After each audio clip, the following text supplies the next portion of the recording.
Well, former President Donald Trump is once again casting doubt over the legitimacy of Tuesday's election results with no evidence to back up his claims. Remember, he said before the election, if we win, it'll be on me. I did it. And if we lose, it won't be my fault.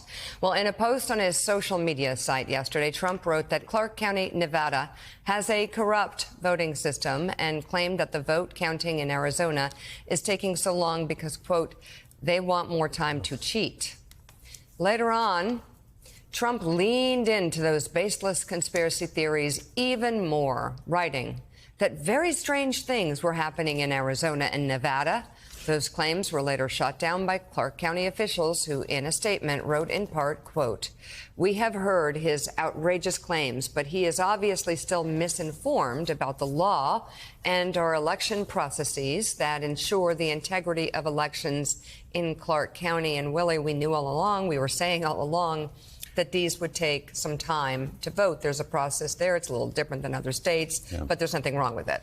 Yeah, it's just the way it is. I mean, we'd all like to know on election night who wins. Pennsylvania did a good job of getting their vote in, so there was no room for doubt there. But Clark County, they've been transparent at the very least and said this is going to take a while, maybe into next week. So they've done a good job, too, of sort of systematically shooting down the conspiracy theories.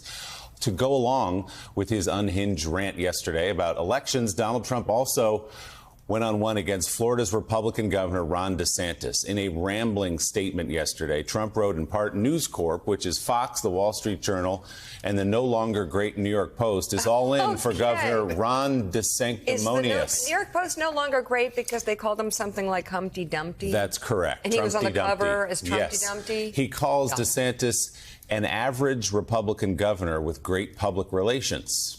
Trump attributed some of DeSantis' success to the weather in Florida, writing he has the advantage of sunshine, where people from badly run states up north would go no matter who the governor was, just like I did. The former president went on to claim his endorsement of DeSantis helped win the Florida governor's race in 2018. Trump also accused DeSantis of, quote, playing games by not answering questions about 2024. He wrote, the fake news asks him if he's going to run if President Trump runs, and he says, I'm only focused on the governor's race. I'm not looking into the future. Trump wrote, well, in terms of loyalty and class, that really is not the right answer. Despite the growing calls from within the Republican Party to break with Donald Trump, the former president is moving ahead with what he calls a special announcement next week. Trump's team sent an invite to the press yesterday, teasing the event at his Mar-a-Lago estate in Palm Beach, Florida, where he is widely expected to announce another presidential run. David Jolly, that statement, we spared the viewers most of it, is family intervention stuff. Dad is not doing well. Let's all rush in to sit with him. But my gosh, does Ron DeSantis, has he set up shop in Donald Trump's head? Yes, he has. Now, look, there's actually one truth in Donald Trump's statement, and that is that Ron DeSantis owes his political career to the former president. Without question, there is nobody in America that more deftly and successfully used Donald Trump. And I say used, right? He was the ambassador of Trumpism when he was in the House. He then uses Trump to get to the governor's mansion, and then he steps aside from Trump, and he gets adjacent to Trump. He doesn't defend him, but he also doesn't criticize him. And the one component that this story is currently missing is Ron DeSantis has never taken the bait.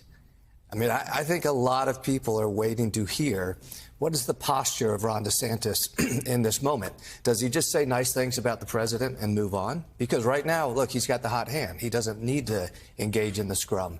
Ron DeSantis famously has a very glass jaw, fragile ego. You get him on the ropes and you start to see a Ron DeSantis that is not the manufactured package you see today. How will Ron DeSantis respond? Well, also, you do see a shift happening in the voices, the trumpeters, if I may say, whether they're in the media or if they are Republican leaders. They seem to be slowly moving away, some of them. You could predict this chapter over the last 6 years, that as soon as it became convenient for Republicans to discard Trump, they would. And I think it's very important, though, we recognize they are not moving on from Trump out of conviction. They had opportunities to do that when he was separating families at the border, when he was attacking our democratic institutions, when he was doing all those things. They could have left Trump then, but they didn't. This is the ultimate political behavior of Republican leaders right now. Well.